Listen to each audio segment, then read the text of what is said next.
Halo semua, selamat datang kembali di channel Jaksa Film. Pada video kali ini saya akan merangkum alur cerita film terbaru yang berjudul Di Ambang Kematian 2023. Film ini mengisahkan sebuah keluarga Nadia yang terdiri dari Bapak Suyatno, Ibu, dan Yoga. Kisah bermula saat Nadia dan Yoga mendapati sang bapak yang masuk ke dalam suatu ruangan dengan sebuah karung. Karung tersebut jatuh dan diketahui di dalamnya berisi kepala kambing untuk sebuah pesugihan. Bagaimanakah keseruan filmnya? Tanpa banyak spoiler di awal, langsung saja kita masuk ke alur ceritanya. Film dimulai di tahun 2001, memperlihatkan Nadia yang sedang membawa sepiring makanan untuk sang ibu. Ia pun mengatakan kepada sang ibu, kalau malam nanti adalah malam tahun baru dan mereka akan merayakannya di rumah. Namun sang ibu malah berkata ngigau dan berkata untuk menuruti aturan ayah jika ingin selamat. Dan tiba-tiba ibu pun mengalami muntah darah.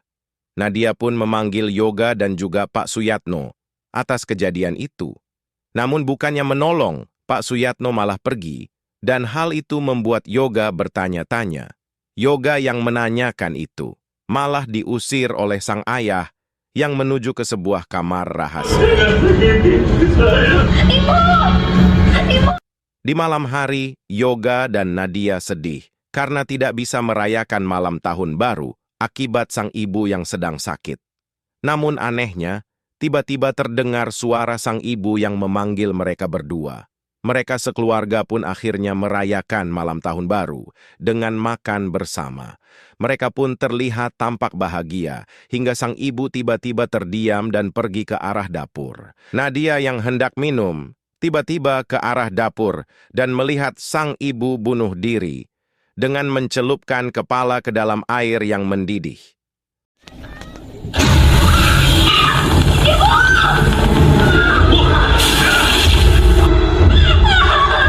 Mereka pun membawa sang ibu ke rumah sakit, namun nyawa sang ibu tidak tertolong.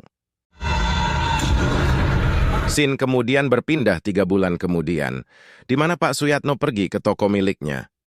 Ia pun heran, karena toko miliknya yang baru buka 3 bulan, langsung ramai dikunjungi pembeli. Bahkan, para pelanggan langganan dari toko sebelah pindah ke toko miliknya. Karena hal itu, Pak Suyatno pun merenovasi rumahnya. Di rumah Nadia mencari Yoga untuk memintanya membantu mengerjakan PR. Ia pun mendapati Yoga di kamar termenung. Yoga pun merasakan keanehan yang terjadi sama sang ayah. Yoga pun kemudian melihat lantai keramik tiba-tiba bergerak. Ia pun ditarik oleh sebuah tangan, dan dari dalam keramik itu tiba-tiba keluar kalajengking. Yoga yang ketakutan pun kemudian berlari keluar. Pak Suyatno pun datang menanyakan apa yang sedang terjadi kepada Nadia. Namun Nadia tidak menjawabnya. Pak Suyatno pun kedatangan anggota tokonya yang bernama Setya, yang membawakan seekor kambing hitam. Pak Suyatno kemudian menyuruh Setya membawa kambing itu ke tempat biasa. Di malam hari mereka bertiga pun bersiap makan malam. Namun Yoga tidak mau, karena makanan tersebut bukan masakan almarhum ibunya. Yoga juga menyalahkan sang ayah atas kematian ibunya. Sang ayah melarang mereka bersih-bersih, dan ibu akhirnya terserang penyakit yang membuatnya harus bunuh diri. Sang ayah yang mendengar itu pun marah dan menampar Yoga. Saat hendak tidur, Yoga kemudian mendengar suara sang ibu. Ia pun menanyakan hal itu kepada Nadia. Namun Nadia mengira kalau itu cuma halusinasi dari Yoga. Yoga pun kemudian keluar kamar untuk menuju suara tersebut. Ia kemudian melihat sang ibu di dapur. Namun ternyata itu adalah sesosok hantu. Ibu? Ia kemudian bersembunyi karena sang ayah tiba-tiba masuk dan mengambil sebuah parang. Sang ayah kemudian memeriksa berdua di kamar. Namun untung saja Yoga sudah masuk terlebih dahulu dan berpura-pura tidur. Ia kemudian membuntuti sang ayah yang masuk ke kamar rahasia dengan membawa seekor kambing. Yoga kemudian melihat dari balik lubang kunci. Dari tatapannya, ia seakan tak percaya apa yang selama ini ayahnya sembunyikan. 9 tahun kemudian, Nadia dan Yoga beranjak dewasa. Di kamar, Nadia mengobati luka Yoga dan mengatakan kalau selama 9 tahun, ia merasa Yoga menjadi sosok yang pendiam dan penyendiri. Nadia dan sang ayah juga berniat untuk membawa Yoga ke psikiater. Namun Yoga menolak dan merasa kalau dirinya tidak gila. Ia kemudian berniat untuk memberitahu rahasia sang ayah kepada Nadia karena Nadia sudah cukup dewasa untuk mengetahui hal tersebut. Di malam hari, Nadia langsung pura-pura tertidur karena sang ayah masuk ke kamarnya untuk memeriksa Nadia. Yoga pun kemudian mengajak Nadia untuk membuntuti sang ayah dan melihat apa yang ia lakukan di balik kamar rahasia tersebut. Dan betapa terkejutnya Nadia saat melihat sang ayah melakukan sebuah ritual pesugihan.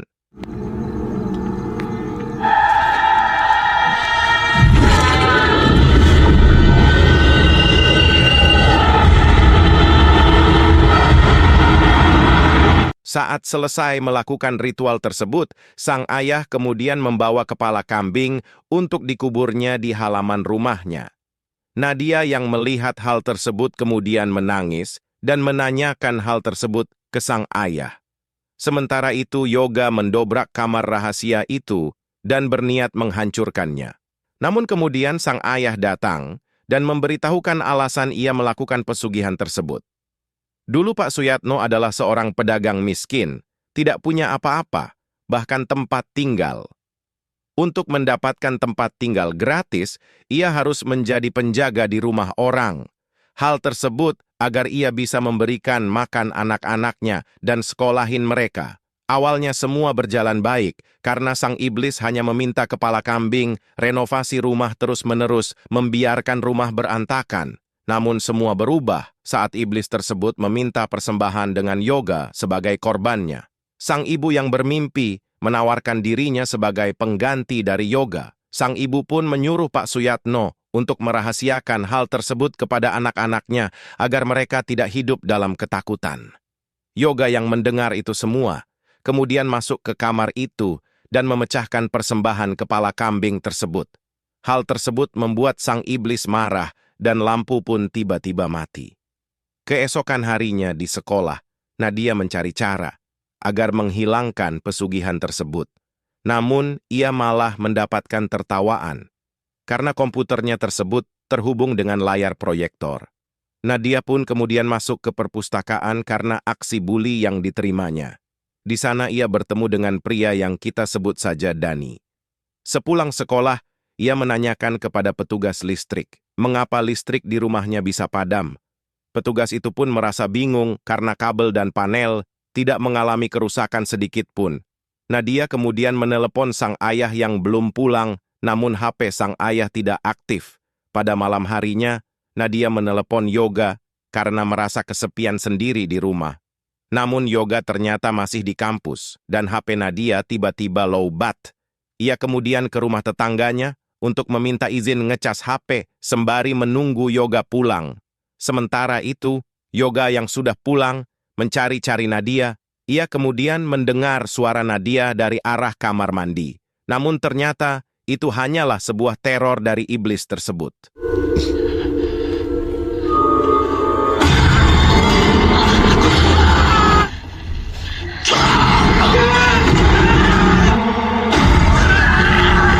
Nadia pun kemudian datang dan menenangkan Yoga. Sementara itu, sang ayah akhirnya datang.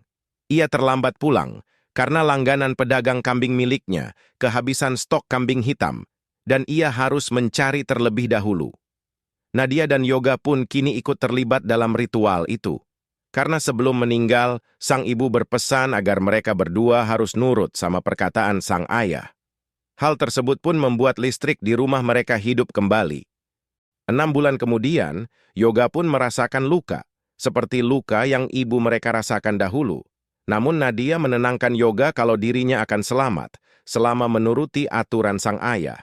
Di malam hari, mereka bertiga pun bersiap untuk merayakan tahun baru dengan acara bakar-bakar jagung. Yoga kemudian pamit ke kamar untuk mengambil jaket karena merasa kedinginan. Di kamar tersebut, Yoga mendapat gangguan dari iblis itu.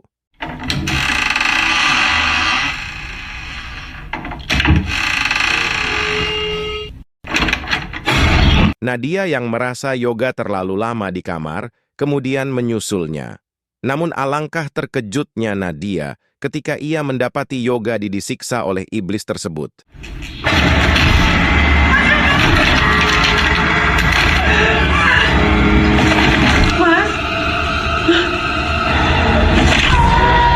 Mereka pun membawa Yoga ke rumah sakit.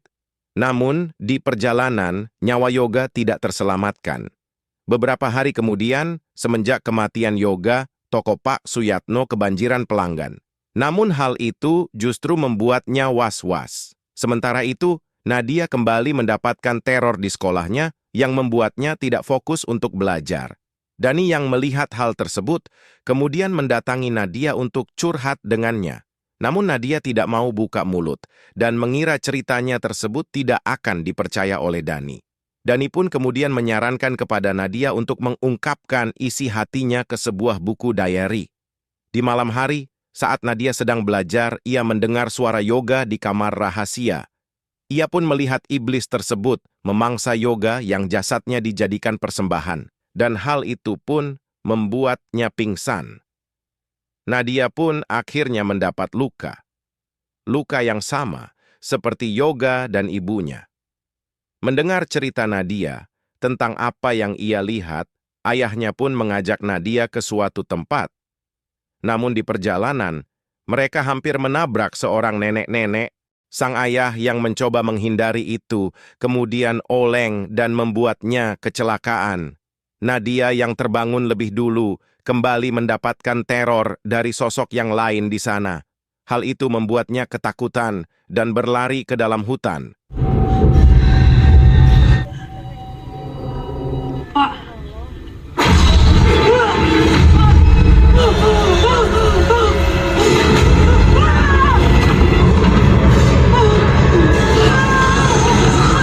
Sementara itu, sang ayah yang terbangun menyadari kalau Nadia tidak ada di sana. Nadia kemudian terbangun di sebuah rumah.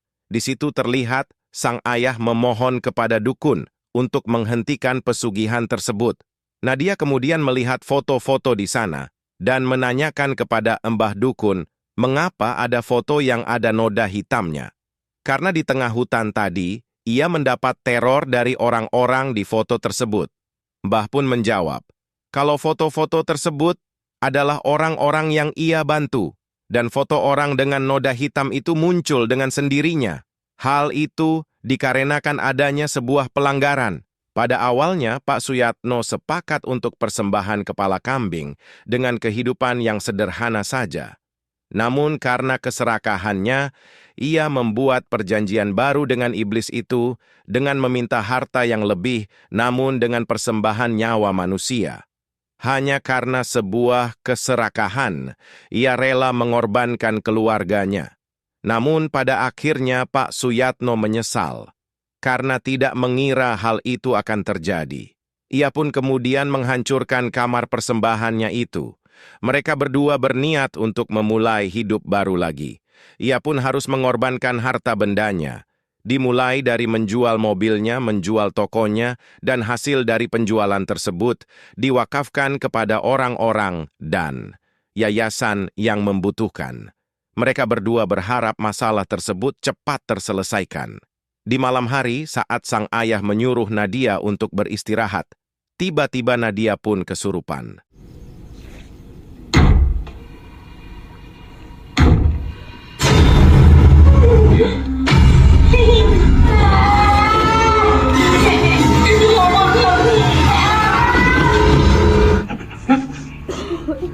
Sepanjang tahun mereka berdua pun mencari orang-orang pintar yang mengerti hal tersebut.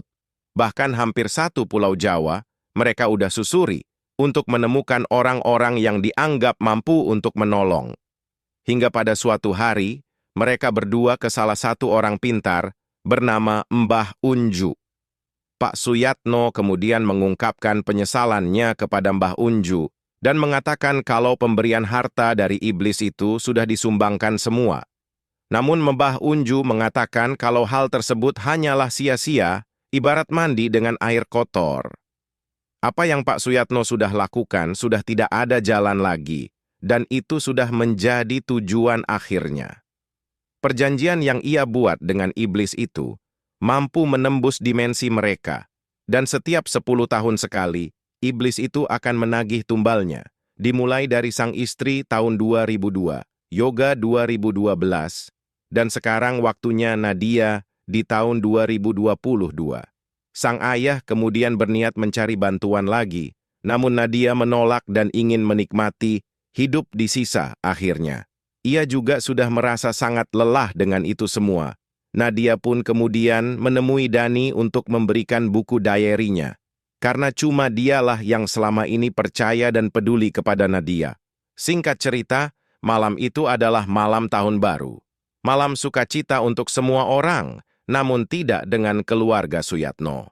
5 menit lagi menuju pergantian tahun yang menandakan Nadia akan korban malam itu. Sang ayah pun berniat menemani Nadia untuk terakhir kalinya. Namun Nadia menolak karena merasa kasihan kepada ayahnya. Ia pun meminta sang ayah pergi sebagai permintaan terakhir kalinya.